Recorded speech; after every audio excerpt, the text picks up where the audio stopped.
The Associated Press Managing Editors Association welcomes President Nixon to our 40th annual convention.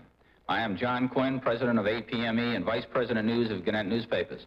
This audience includes almost 400 editors from AP member newspapers in 43 states and their families and guests. The regular White House press corps is present. Our invitation last month to the president urged him to come here for some straight talk from the White House to the managing editors. The acceptance this week said the president would respond for 1 hour to any questions of managing editor present. No restrictions were requested by the White House nor set by APME, except that questioners must be active editor members of APME. Ladies and gentlemen, the President of the United States.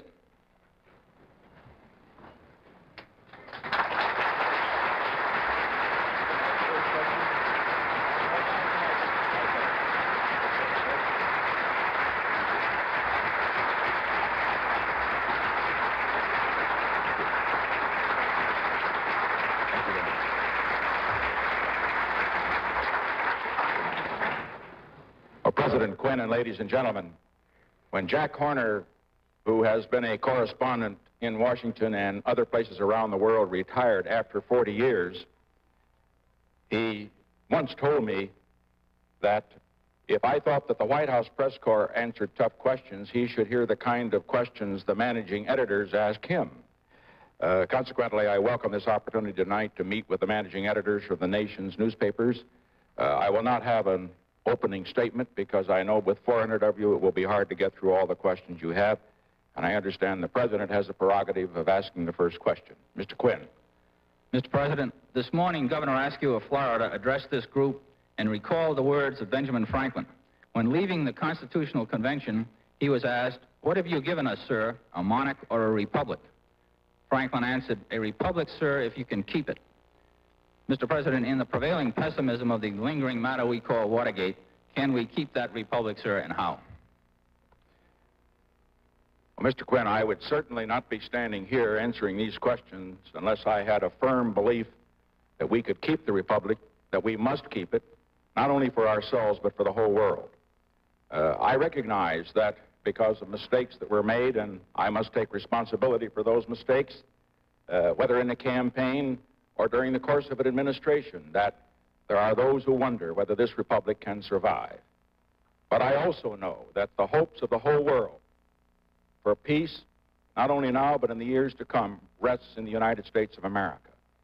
And I can assure you that as long as I am physically able to handle the position to which I was elected and then re-elected last November, I am going to work for the cause of peace in the world, for the cause of prosperity without war and without inflation at home, and also, to the best of my ability, to restore confidence in the White House and in the President himself.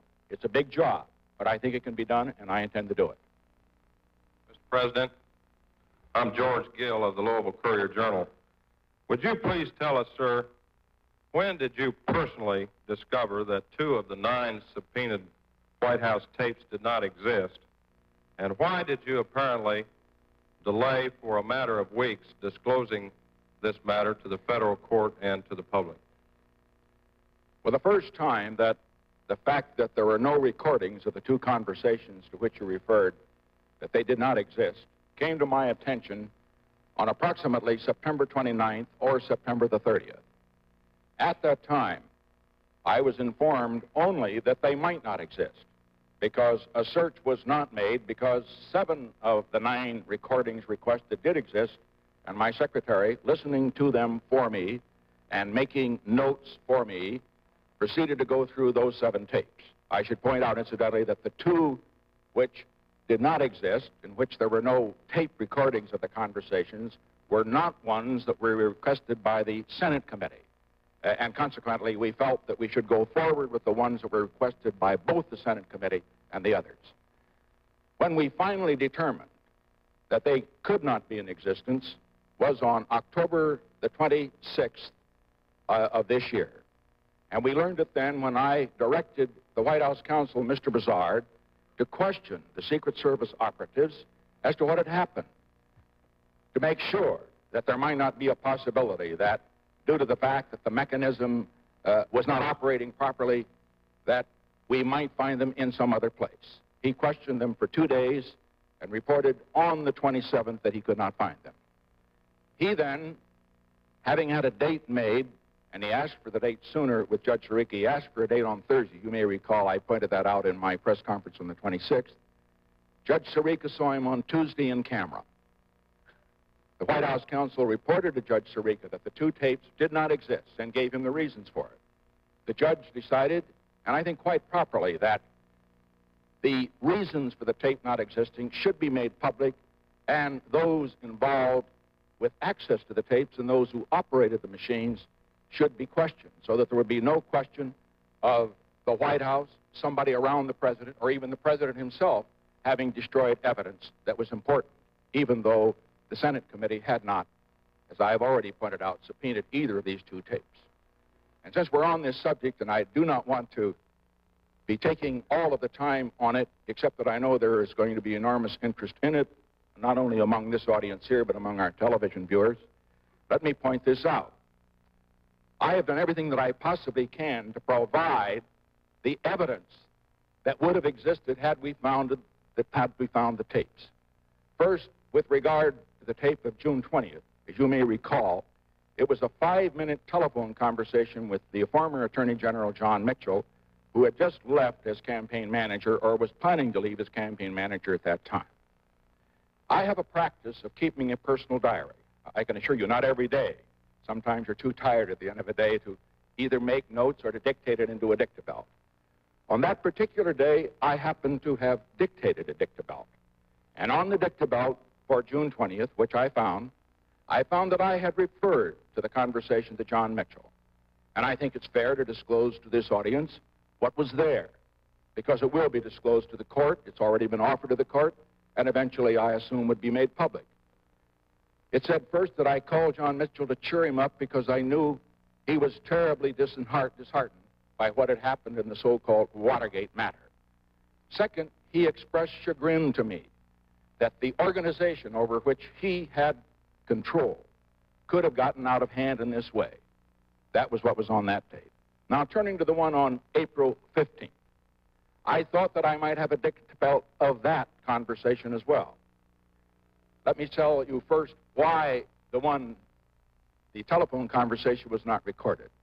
Not because of any deliberate attempt to keep the recording from the public, but because the only telephones in the residence of the White House which are recorded, the only telephone, there is only one, is the one that is in the office, the little Lincoln sitting room, you know, right off of the Lincoln bedroom. The call I made to John Mitchell was made at the end of the day at about 6:30, just before going into dinner, from the family quarters. And no telephones in the family quarters ever were recorded. That's why the recording did not exist. Turning to April 15th, the conversation referred to there was at the end of the process in which Mr. Dean came in to tell me what he had told the U.S. attorneys that day. He saw me at 9 o'clock at night, Sunday night. There should have been a recording. Everybody thought there probably was a recording. The reason there wasn't a recording is that the tape machines over the weekend only can carry 6 hours of conversation. And usually that's more than enough, because I do not use the EOB office. That's the executive office building office rather than the Oval Office over the weekend to that extent. But that weekend, I was in the EOB for a long conversation with Dr. Kissinger on foreign policy matters. I was there for 2 other hours or 2 or 3 other hours, and the tape ran out in the middle of a conversation with Mr. Kleindienst in the middle of the afternoon, Sunday afternoon. And a later conversation I had, the rest of Kleindienst's conversation, a later conversation I had also with Mr. Peterson, and the conversation at 9 o'clock at night with Mr. Dean was not there. So I tried to find whatever recording, whatever record that would help the prosecutor in this instance to reconstruct the evidence, because it was the evidence that he was after and not just the tape. What I found was not a dictabelt. What I found was my handwritten notes made at the time of the conversation. I have turned those over to, or have authorized my counsel to turn those notes over to the judge so that he can have them checked for authenticity, and I understand there are ways that he can tell that they were written at that time. Those handwritten notes are available. And then I did one other thing, which I think will also be helpful. The next day, I had a conversation with Mr. Dean in the morning at 10 o'clock. That conversation was recorded. And in that conversation, there are repeated references to what was said the night before. And when compared with my handwritten notes, it is clear that we are discussing the same subjects.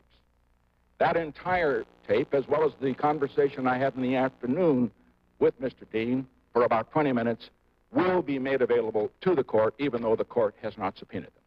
And I would just simply say in conclusion, you can be very sure that this kind of a subject is one that is a difficult one to explain. It appears that it's impossible that when we have an Apollo system that we could have two missing tapes when the White House is concerned. Let me explain for one moment what the system was. This is no Apollo system.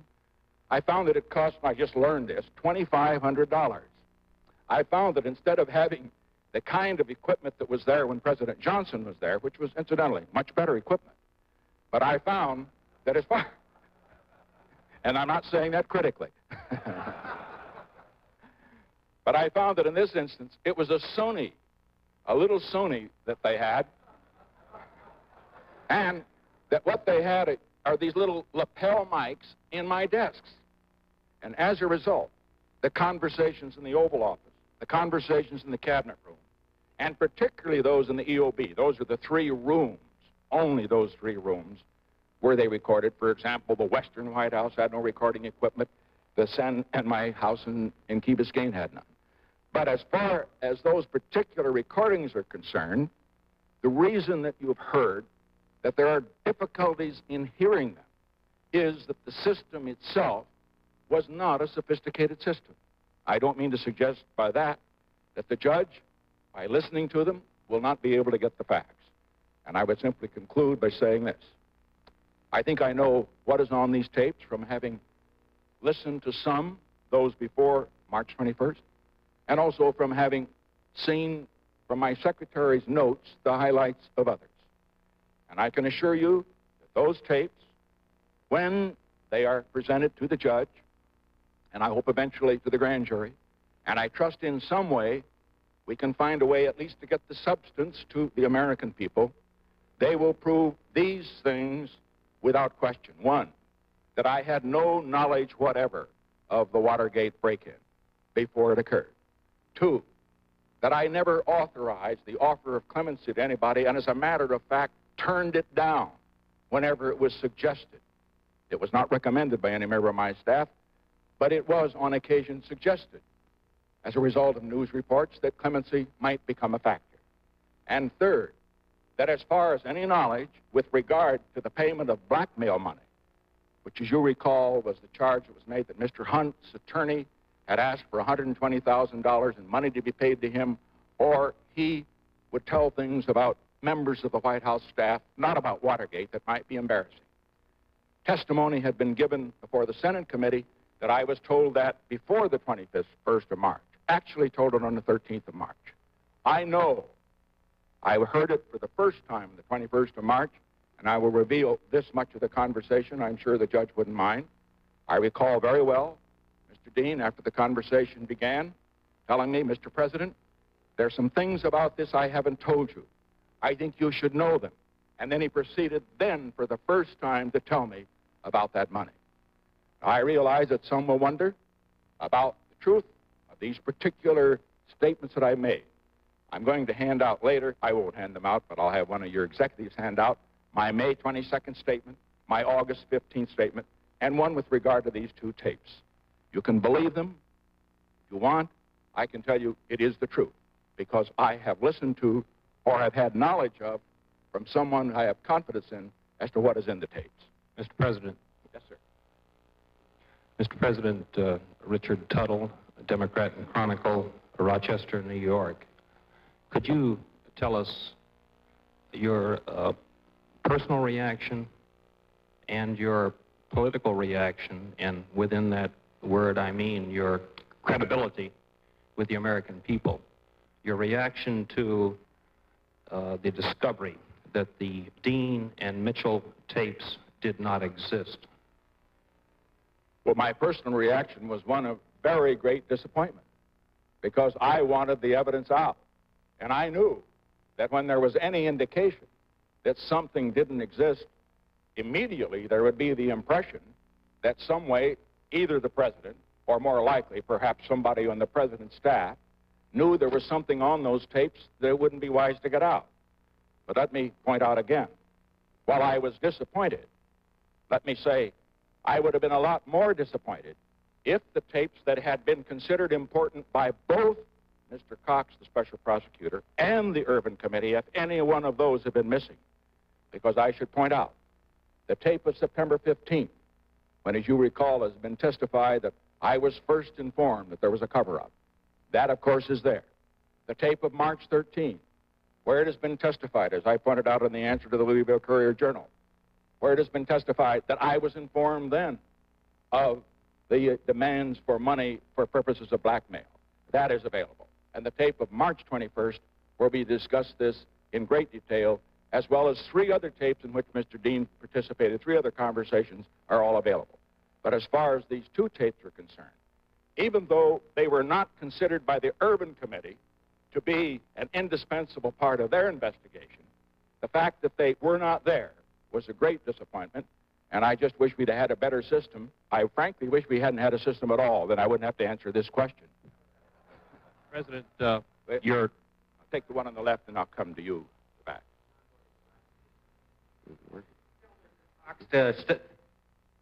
To stay out of the ELLSBERG case, and if you did, why? And do you think that the new special prosecutor should be kept from investigating the ELLSBERG case? I have never spoken to Mr. Cox at all. As a matter of fact, however, I did talk to Mr. Peterson about it before Mr. Cox took over. And I told Mr. Peterson that the job that he had, and I would have said the same thing to Mr. Cox, was to investigate the Watergate matter.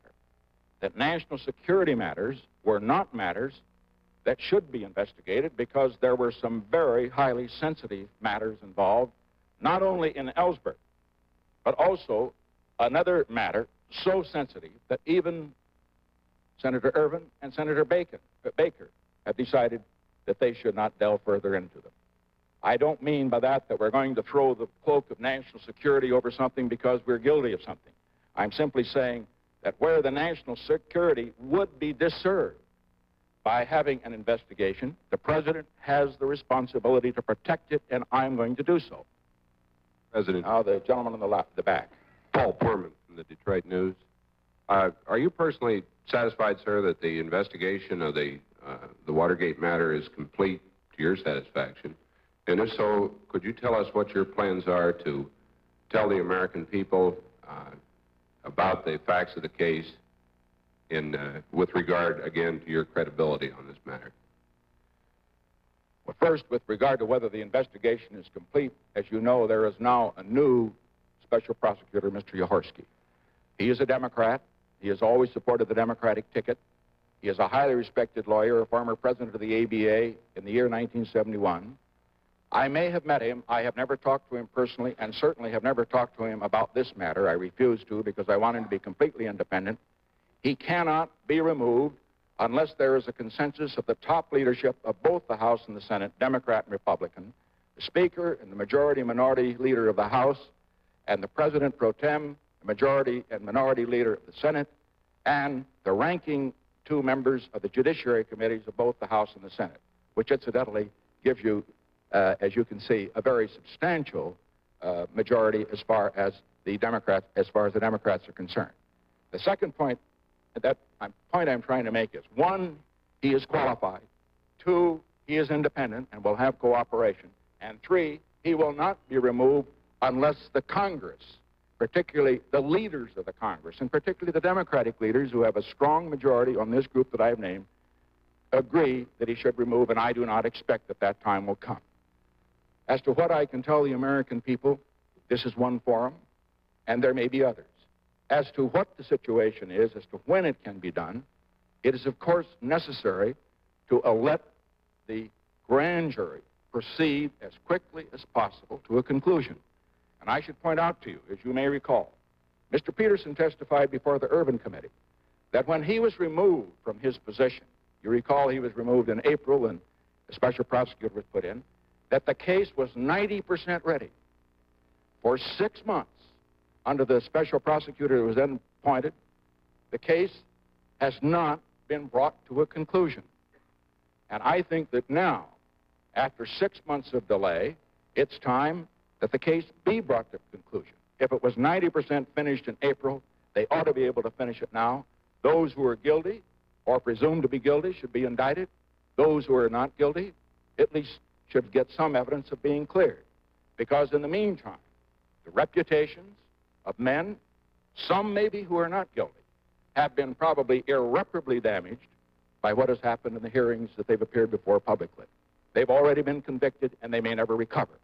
And that isn't our system of government.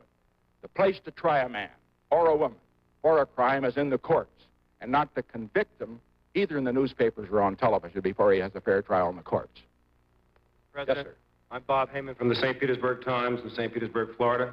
Mr. President, when Mr. Ehrlichman and Mr. Haldeman left your administration, you said they were guiltless in the Watergate affair and they were, quote, two of the finest public servants you'd ever known, end quote. After what's transpired and been revealed since then, do you still feel the same way about both men and both statements? First, I hold that both men and others who have been charged are guilty until I have evidence that they are not guilty. And I know that every newspaper man and newspaper woman in this whole audience would agree with that statement. That's our American system. Second, Mr. Haldeman and Mr. Ehrlichman have been and were dedicated, fine public servants. And I believe, it is my belief, based on what I know now, that when these proceedings are completed, that they will come out all right. On the other hand, they have appeared before the grand jury before. They will be appearing again. And as I pointed out in answer to an earlier question, it probably doesn't make any difference, unfortunately, whether the grand jury indicts them or not, whether they're tried or not, because, unfortunately, they've already been convicted in the minds of millions of Americans by what happened before a Senate committee. Mr. President? Yes, sir. Yes, at the time, this is Ed Hines from the Des Moines Register and Tribune. At the time you gave Eagle Krogh approval for the Dr. Ellsberg project, was there any discussion of surreptitious entry to any premises, and was there any discussion of legality or illegality in that situation? I think, sir, that you have made an assumption that Mr. Krogh and others have not testified to it. I'm not saying that critically, but I think I do remember what the evidence is. I don't think Mr. Krogh has said, or Mr. Ehrlichman or anybody else, that I specifically approved or ordered the entrance into Dr. Ellsberg's psychiatrist's office. As a matter of fact, on the other hand, I learned of that for the first time on the 17th of March, which I have stated in my August 15th statement, which will be available to members of the press when this meeting is concluded. Second, with regard to such activities, I personally thought it was a stupid thing to do, apart from being an illegal thing to do. And third, I should also point out that in this particular matter, the reason that Mr. Krogh and others were engaged in what we call the plumber's operation was because of our concern at that time about leaks out of our government. The Pentagon Papers, which, as you recall, what Ellsberg was all about, as well as other leaks which were seriously damaging to the national security, including one that I have pointed out that was so serious that even Senator Ervin and Senator Baker agree that it should not be disclosed. And that's what they were working on. I guess we go to the right this time. Joe Ungaro, the Providence Evening Bulletin. The Journal Bulletin on October 3rd reported that you paid $792 in federal income tax in 1970 and $878 in 1971. Are these figures accurate? And would you tell us your views on whether elected officials should disclose their personal finances? Well, the answer to the second question is I have disclosed my personal finances. And an audit of my personal finances will be made available at the end of this meeting, because obviously you're all so busy that when these things come across your desk, maybe you don't see them. I can simply point out that that audit I paid for. I haven't got the bill yet, but I know that it's several thousands of dollars, and I think that that audit is one that is a pretty good one. That audit, however, deals with the acquisition of my property. and knocks down some of the ideas that have been around. But since this question has been raised, let me, sir, try to respond to it as fully as I can. I paid $79,000 in income tax in 1969. In the next 2 years, I paid nominal amounts. Whether those amounts are correct or not, I do not know, because I haven't looked at my returns, and obviously the Providence Journal's got much better sources than I have to find such returns. And I congratulate you, sir, for having such a lively staff. Now, why did I pay this amount? It wasn't because of the deductions for, shall we say, a cattle ranch or interest, or, you know, all these gimmicks that you got where you can deduct from, which most of you know about, I'm sure. If you don't, your publishers do, because... But the reason was this. Lyndon Johnson came in to see me shortly after I became president. He told me that he had given his presidential papers, or at least most of them, to the government. He told me that under the law, up until 1969, presidential or vice presidential papers given to the government were a deduction and should be taken and could be taken as a deduction from the tax. And he said, you, Mr. President, ought to do the same thing. I said, I don't have any presidential papers. He said, you got your vice presidential papers. And I thought of that a moment, and I said, all right, I'll turn them over to the tax people. I turned them over. They found they appraised them at $500,000. I suppose some wonder, how could the vice president's papers be worth that? Well, I was, shall we say, a rather active vice president. All of my personal notes, including matters that have not been covered in my book, which I don't advise other people to write, but in any event, I wrote one, and I will stand by it. All of my papers on the Hiss case, on the famous fund controversy in 1952, on President Eisenhower's heart attack, on President Eisenhower's stroke, on my visit to Caracas when I had a few problems in 1968, and on my visit with Khrushchev. All of those papers, all of my notes were valued, many believe conservatively, at that amount. And so the tax people who prepared it prepared the returns and took that as a deduction. Now, no question has been raised by the Internal Revenue about it. But if they do, let me tell you this. I'll be glad to have the papers back, and I'll pay the tax, because I think they're worth more than that. I can only say that we did what we were told was the right thing to do, and, of course, what President Johnson had done before. And that doesn't prove, certainly, that it was wrong, because he had done exactly what the law required. Since 1969, of course, I should point out, presidents can't do that. So I'm stuck with a lot of papers now that I've got to find a way to give away, or otherwise my heirs will have a terrible time trying to pay the taxes on things that people aren't going to want to buy. President. Mr. President, may I suggest that you may have misspoke yourself when you said that you assumed Haldeman and Ehrlichman are considered guilty until proven not guilty. Yes, I certainly did if I said that. Thank you for correcting me. Miser from the Oak Ridger in Oak Ridge, Tennessee. Senator Mark Hatfield said recently that we don't demand so much of a president, we ask him to play so many roles, that no man can hold that kind of responsibility without having to share that responsibility with all Americans. To what extent do you think that this explains possibly how something like Watergate can occur?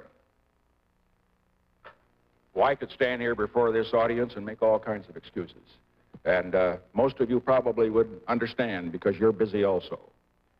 72 was a very busy year for me. It was a year when we had the visit to China.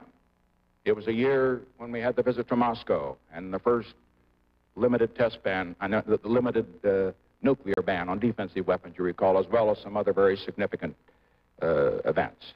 It was a year, too, when we had the very difficult decisions on May 8th, the bombing and mining of Haiphong, and then the negotiations. And then in December, of course, the very, very difficult, perhaps the most difficult decision I made of the December bombing, which did lead to the breakthrough and the uneasy peace, but it is peace, with all the Americans home, all of our POWs home, and peace at least for a while in that period. Now, during that period of time, frankly, I didn't manage the campaign. I didn't run the campaign. people around me didn't bring things to me that they probably should have, because I was frankly just too busy trying to do the nation's business to run the politics. My advice to all new politicians, incidentally, is always run your own campaigns. I used to run mine, and I was always criticized for it, because, you know, whenever you lose, you're always criticized for running your own campaign. But my point is, Senator Hatfield is correct. Whether you're senator or congressman, you're sometimes very busy. You don't watch these things. When you're president, you don't watch them as closely as you might. And on that, I say, if mistakes are made, however, I'm not blaming the people down below. The man at the top's got to take the heat for all of them. Let me just respond, if I could, sir, before going to your question. I'll turn left and then come back to the right. I don't want to tilt either way at the moment, as you can be sure.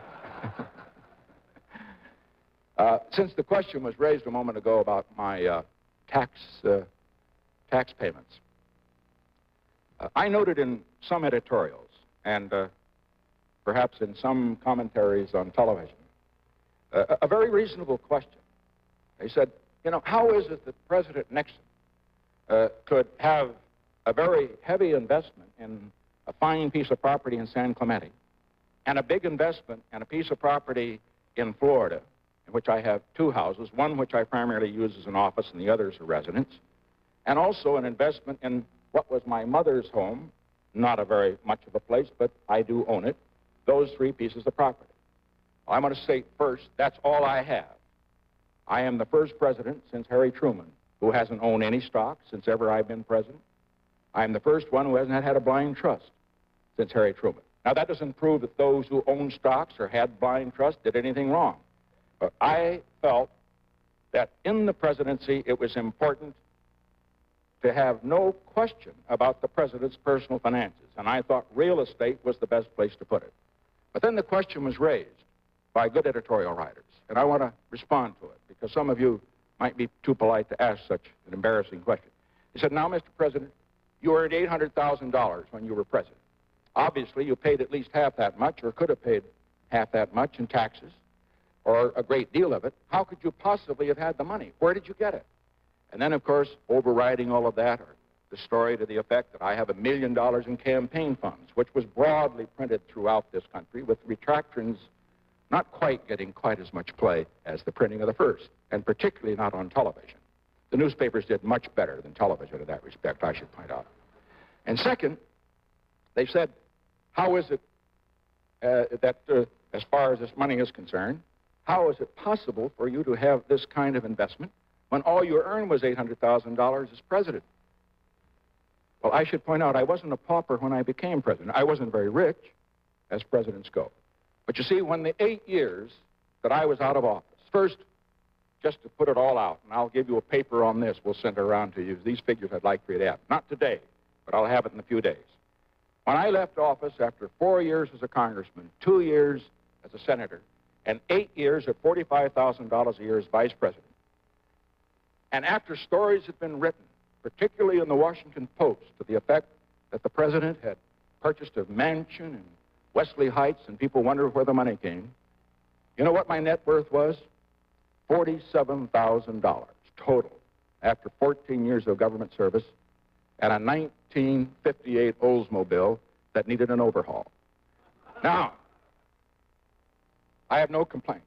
In the next 8 years, I made a lot of money. I made $250,000 from a book and the serial rights, which many of you were good enough to purchase also.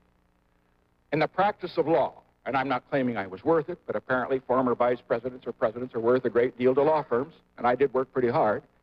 But also in that period, I earned between $100,000 and $250,000 every year. So that when I, in 1968, decided to become a candidate for president, I decided to clean the decks and to put everything in real estate. I sold all my stock for $300,000. That's all I own. I sold my apartment in New York for $300,000. I'm using rough figures here. And I had $100,000 coming to me from the law firm. And so that's where the money came from. Let me just say this, and I want to say this to the television audience. I made my mistakes, but in all of my years of public life, I have never profited from public service. I've earned every cent. And in all of my years of public life, I have never obstructed justice. And I think, too, that I can say that in my years of public life, that I welcome this kind of examination, because people have got to know whether or not their president is a crook. Well, I'm not a crook. I've earned everything I've got. President? Yes, sir. Harry Rosenfeld of the Washington Post. Sir, there have been reports that the Secret Service was asked at your direction or authorization to tap the telephone of your brother, Donald Nixon. Is this true, sir? And if so, why? That, of course, is a question that has been commented upon before. It will not take long to respond to it. The Secret Service did maintain a surveillance. They did so for security reasons, and I will not go beyond that. They were very good reasons, and my brother was aware of it. And may I say, too, to my friend from the Washington Post, I like your sport page. And also, be sure Povich isn't paid too much for that I just said. Go ahead. Sir, Edward Miller, Allentown, Pennsylvania. Was your brother aware before or after the fact of the surveillance? Before or after the fact? Yes. He was aware during the fact, because he asked about it, and he was told about it, and he approved of it. He knew why it was done. Excuse me, does it make any sense to conduct surveillance when somebody knows about it? Does it make any sense? Certainly. The surveillance involved not what he was doing. The surveillance involved what others who were trying to get him, perhaps to use improper influence and so forth, might be doing, and particularly anybody who might be in a foreign country. Is some of this full story that you say you can't say now because of national security? Have you told that to congressmen or anyone else? Will this story come out in the next few weeks as you present more of the facts? Yes. As a matter of fact, I should tell all of the editors that and I don't want to leave any implication that you have not tried to publish as much as you could. You've just got so much room in your newspapers. And but I do want you to know that, well, since you haven't raised some of these subjects, I'll raise them myself. ITT, how do we raise the price of milk? I wish somebody had asked me that one. And who else wanted it raised? What about the situation with regard to the $1 million secret stock portfolio that you have? A few of those things. I think all of those things need to be answered, and answered effectively.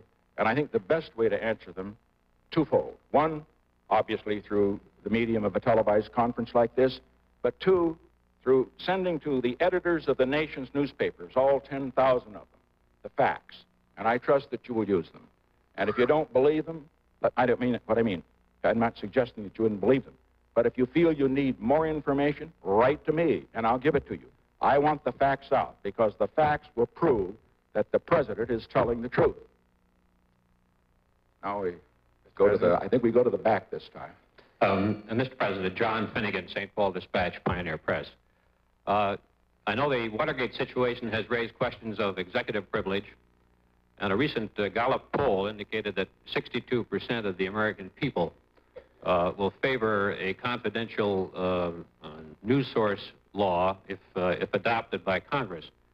There is a two-tiered law now before the Judiciary Committee, which would provide an absolute privilege in case of investigative or grand jury hearings, and a qualified shield in case of a civil or criminal case.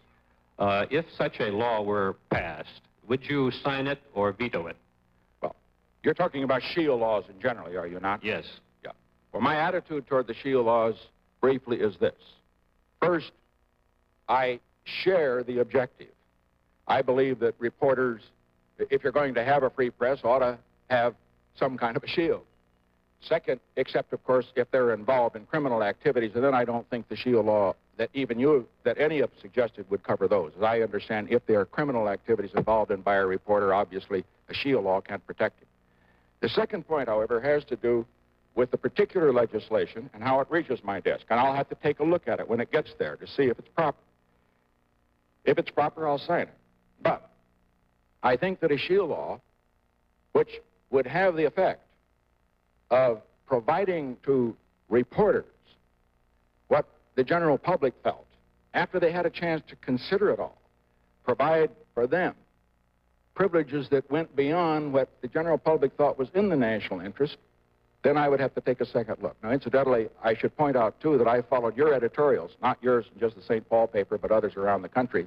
And the newspapers in this country are not united on this. So on the Shield law, I'm not trying to duck the question. It's an open question. But I will answer one thing I think is important.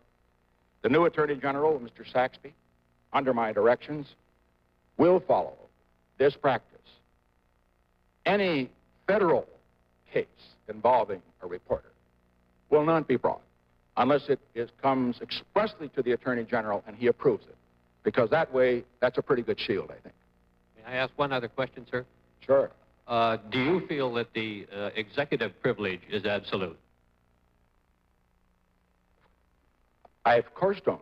I have waived executive privilege with regard to all of the members of my staff who have any knowledge of or who have any charges have been made against in the Watergate matter. I have, of course, voluntarily waived privilege with regard to turning over the tapes and so forth.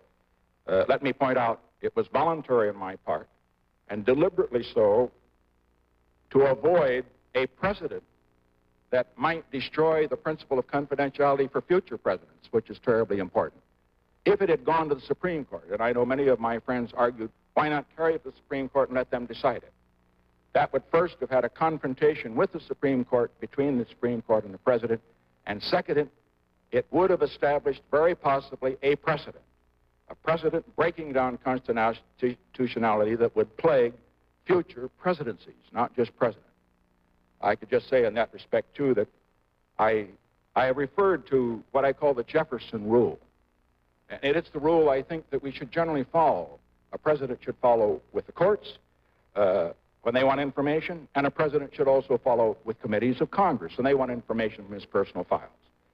Jefferson, as you know, in that very, very famous case, had correspondence which it was felt might bear upon the guilt or innocence of Aaron Burr. Chief Justice Marshall, sitting as a trial judge, said that held that Jefferson, as president, had to turn over the correspondence. Jefferson refused. What he did was to turn over a summary of the correspondence, all that he considered was proper to be turned over for the purposes of the trial. And then Marshall, as sitting as Chief Justice, ruled for the president. Now, why did Jefferson do that? Jefferson didn't do that to protect Jefferson. He did that to protect the presidency. And that's exactly what I will do in these cases. It isn't for the purpose of protecting the president. It is for the purpose of seeing that the presidency, where great decisions have to be made, and great decisions can't be made unless there is very free flow of conversation, and that means confidentiality. I have a responsibility to protect that presidency. At the same time, I will do everything I can to cooperate where there is a need for presidential participation. I'll come to you next, sorry. Mr. President, Murray Light, Buffalo Evening News. The American people, sir, are very interested in one subject other than Watergate.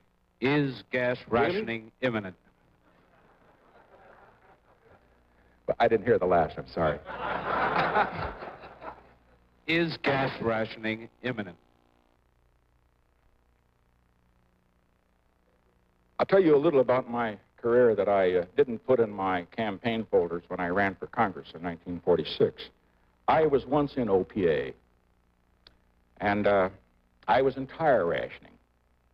I suppose they put me in tire rationing. This is just before I went into the service. I was waiting for my service call because I had worked in a service station.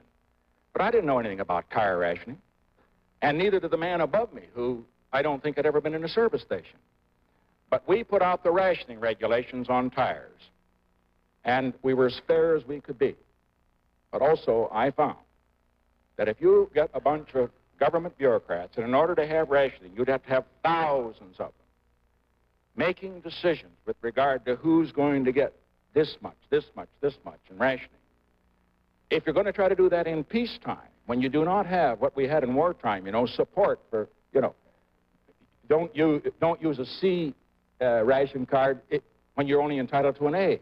Then you're sort of disloyal or something, or unpatriotic. If you do not have that behind it, I can assure you that a rationing system in peacetime, run by a group of well-intentioned, but being bureaucrats that they are, gaining and feeling their power, would be something that the American people would resent very, very much. Now, what we have asked the Congress for is for a contingency plan in the event that rationing becomes necessary. But in the meantime, let me tell you, our goal is to make it not necessary.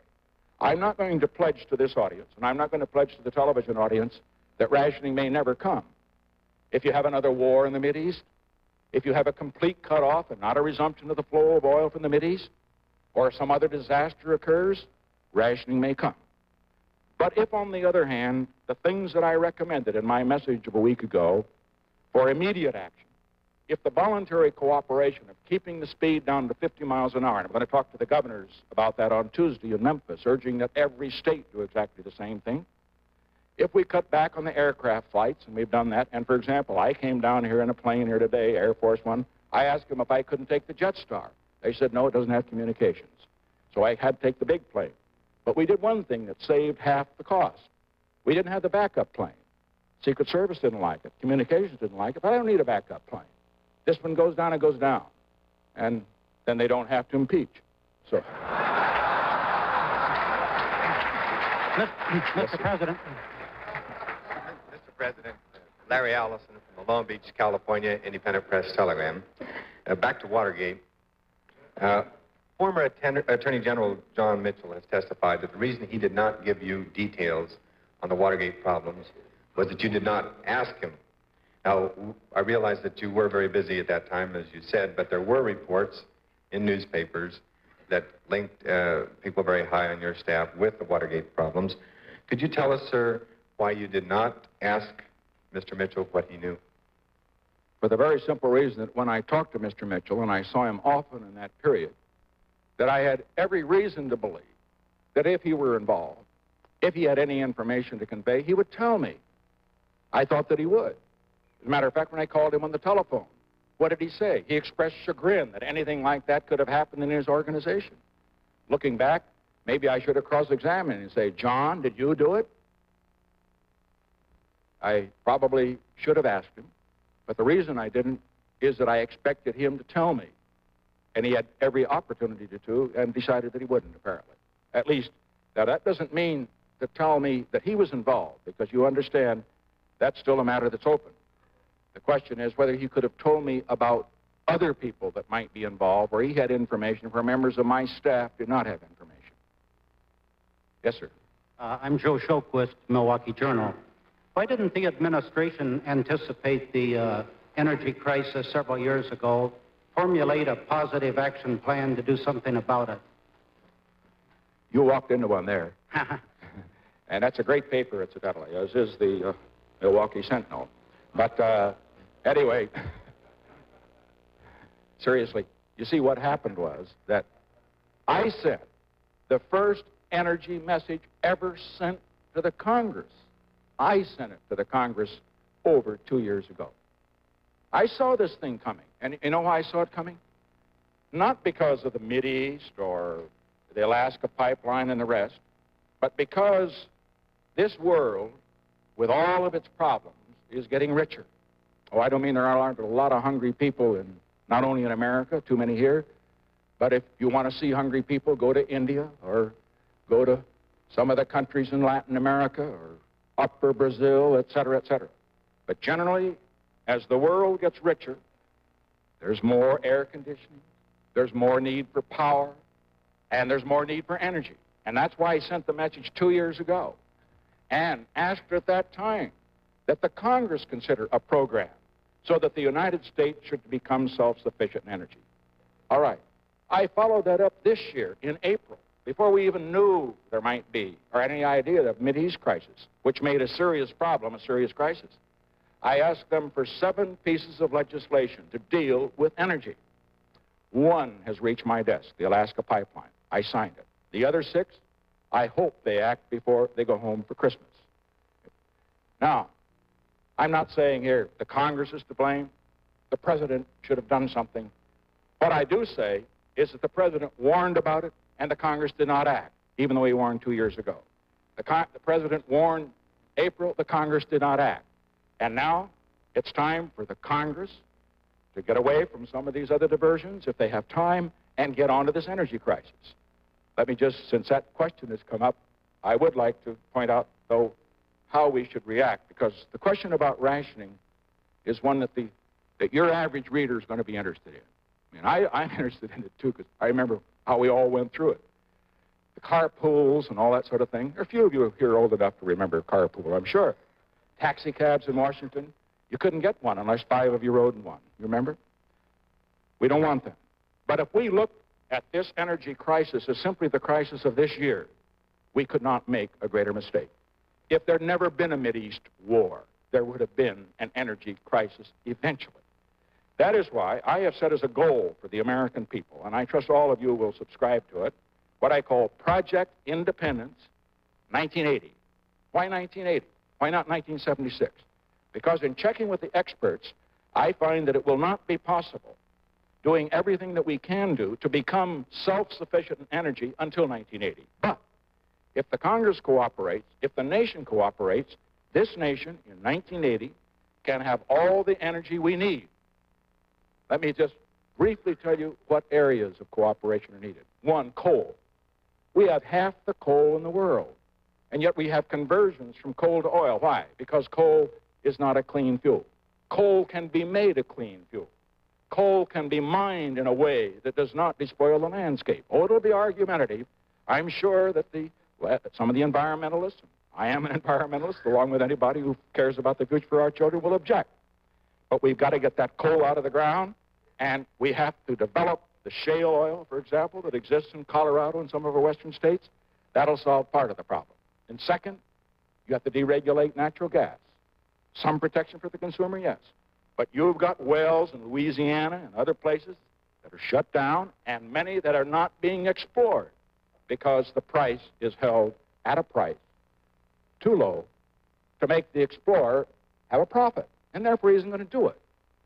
And natural gas, as you know, is one of the cleanest fuels we can possibly have. And then third, the most exciting of all, nuclear power. Now, don't write an editorial on this. You're really going to catch it from your readers if you do, because it scares people. Nuclear power. They think of the bomb.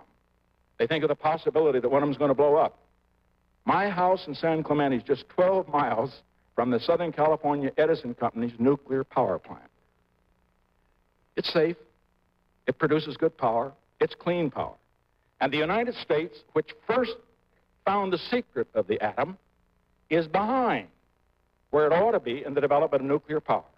If we go all out in developing our coal resources, our natural gas resources, as well as, of course, our oil from Alaska, which will provide 1/3. I said incorrectly the other day in talking to a group, not 1/3 of all of our oil needs, but 1/3 of all of our oil imports. And if we add to that nuclear power, the United States in 1980 can be self-sufficient.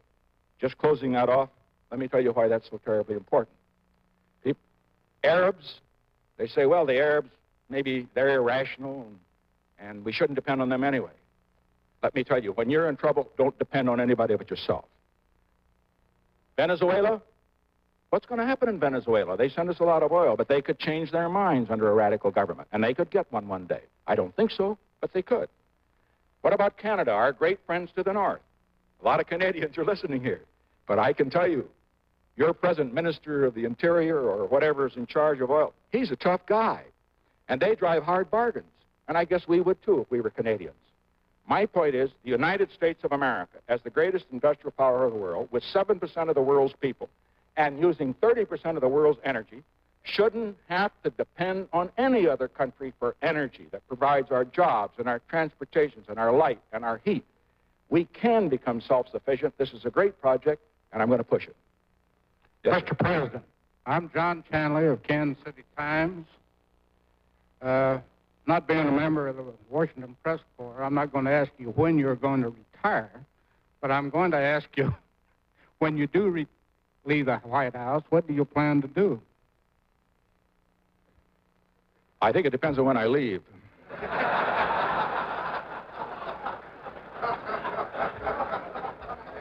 No, seriously, I know that this group has asked very good questions and very appropriate ones. I was hoping you'd ask me about the milk. Would you mind asking me about the milk? I don't You know will? anything about Fine. I'll answer this, and then I'll go to the milk in the back.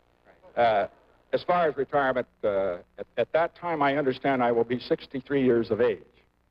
And I'm relatively healthy at the present time. I don't know how healthy I'll be then. Among the things I will not do, I will not practice law. I won't go on any board of directors. I'll tell you, after being president, you never want to sit at any other end of the table. And being a board of directors of the board of directors, it pays well, but it's rather boring. That's what at least I found when I was vice president.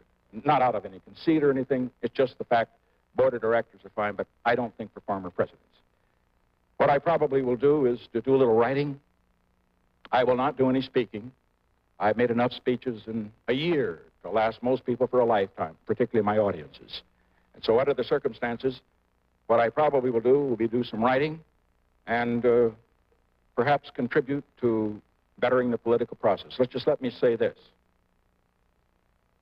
Neither party is without fault in the campaign of 1972. Quite a bit of violence on the other side. I never spoke any place without getting a pretty good working over. Neither party was without fault with regard to the financing. They raised $36 million, and some of that, like some of ours, came from corporate sources and was illegal because the law had been changed, and apparently people didn't know it. And as far as congressmen or senators are concerned, they'll all tell you that with the new laws and so forth, there ought to be some changes. I think that if we can't get the Congress to act on the proposal I gave to them 6 months ago to provide a commission to set up new rules for campaign contributions, limiting them, new rules for campaign procedures, then after I leave office, I'm going to work for that. Because I don't want to be remembered as the man who maybe brought peace for the first time in 12 years, who opened to China, who opened to Russia, maybe avoided a war in the Mideast. Maybe, if we can continue it, got unemployment down for the first time in 18 years. For the first time in peacetime, it's down at 4.5%. It was never at that low level, never below 5% in the 60s, any time in the 60s, neither the Kennedy nor the Johnson administration, except during the war years. I want to be remembered, I would trust, as a president that did his best to bring peace and also did his best to bring a degree of prosperity, perhaps a contribution in the energy field, in the environmental field, but also one who did his best when his own campaign got out of hand to do everything possible to see that other campaigns didn't get out of hand in the future. Now we'll go to the milk case. Mr. President, APME would like to ask you about the milk case, but our 60-minute commitment of time has run out. APME appreciates your appearance before us this evening, and we thank you. I'll take the time. Television's keep me on. Just a minute. Yeah. Yeah.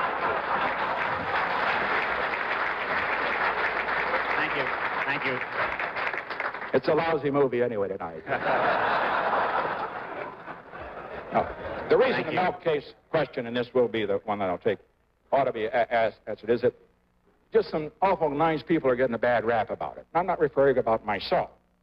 I'm referring about people in administration. They've had John Connolly down. They've run him around the track. And they've had, I guess they're going to have Cliff Harden down and Pete Peterson and all the rest. And the whole charge is basically this, that this administration in 1971 raised the support price for milk as a quid pro quo for a promise by the milk producers that they would contribute substantial amounts, anywhere from $100,000 to $2 million to $10 million to our campaign. Now, that is just not true. I'll tell you how it happened. I was there. Cliff Harden, in the spring of that year, came in and said, the milk support prices are high enough. I said, all right, Cliff, that's your recommendation, Department of Agriculture? He said, yes. Within 3 weeks after he made that announcement, Congress put a gun to our head. Let me tell you what it was. Republicans? 102 members of Congress signed a petition demanding not 85% of parity, but a 90% support price. And 28 members of the Senate, most of them Democrats, including Senator McGovern, signed a petition demanding a petition or signed a bill which would have made the milk support price between 85 and 90%. So I talked to my legislative leaders, and I said, look here, what I'm concerned about is what people pay for that milk. And I don't want to have that price jigged up here if we can keep it and get the supply with the present support price. You know what I was told? They said, with the kind of heat that we're getting from the Congress, there is no way that you're not going to get on your desk a bill, and they'll be able to override your veto, that will raise the support price probably to 90%. So we said 85%. And that's why it was done. And that's the truth. Well, thank you very much, gentlemen. I guess that's the end.